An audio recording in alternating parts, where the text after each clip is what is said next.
ধর্মনগর প্রগতি road আমসানি কাজলি দেব মুঙ্গৈ খরকসা হামজক বুথারজাংমানি party মুঙ্গ পাইথগো বুসাই বিশ্ব দাসনো এরেস্ট খালাইকা ধর্মনগর থানানি পুলিশ আবনসলাই শিকাংনো থৈনাই হামজকনি বুপ্রাং সানব এরেস্ট খালাইকা পুলিশ পার্টি মুঙ্গ সাইমঙ্গা সাংরং সালহর কাজলি দেবনি মাংক থৈনো বুসাইতে বুপ্রাংসা ধর্মনগর শাখামনগর রাঙাই থাংমানি নগর শাকসানো কটক সরই থেকে হাनै কক্সুসামুরমানি আবনিয়াগুলো পার্টি মুন্তে কাজলি দেবনি নকনি বরক ধর্মনগর বৈ থানা কক্সুসামুরখা বুসাইনি নকনি বরং ফাইসিং পার্টি মুনি কক্ত মানখেনো পার্টি মুথায় অংখরে পুইলা থৈনাই কাজলি দেবনি বুপ্রাংসানো এরেস্ট খালাইমানি ধর্মনগর বৈ থানানি পুলিশ আবো হাইকেনো কাজলি দেবনি বুসাই পার্টি মুনি ইয়াগুলো শাখামনগর সাংনারে জাগি তংমানি কক্তমা ফিয়াবা তাংসালো শাখামনগর ফাইকা হানকেনো বর্ণ এরেস্ট খালাইকা পুলিশ পার্টি মুনাতে চাইতো নয়তো মু অংখরজাক তাবুক পুলিশ 25 জুলাই 2024 আমাদের ধর্মনগর ওমেন পিএসে একটা অভিযোগ আসে যে কাজলি দেব নামে একজন মহিলাকে হত্যা করা হয়েছে।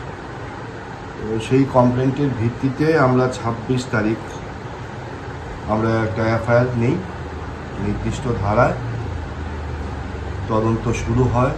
প্রমাণের সাপেক্ষে ওই দিনেই কাজলি দেবের দেওর অজিত দাসকে আমরা অ্যারেস্ট করি। আজকে ওনার স্বামী বিশ্বদাসকে অ্যারেস্ট করি। বিশ্বদাস হসপিটালাইজ ছিল, হসপিটাল থেকে ছুটি পাওয়ার পর আমরা বিশ্বদাসকে অ্যারেস্ট করেছি।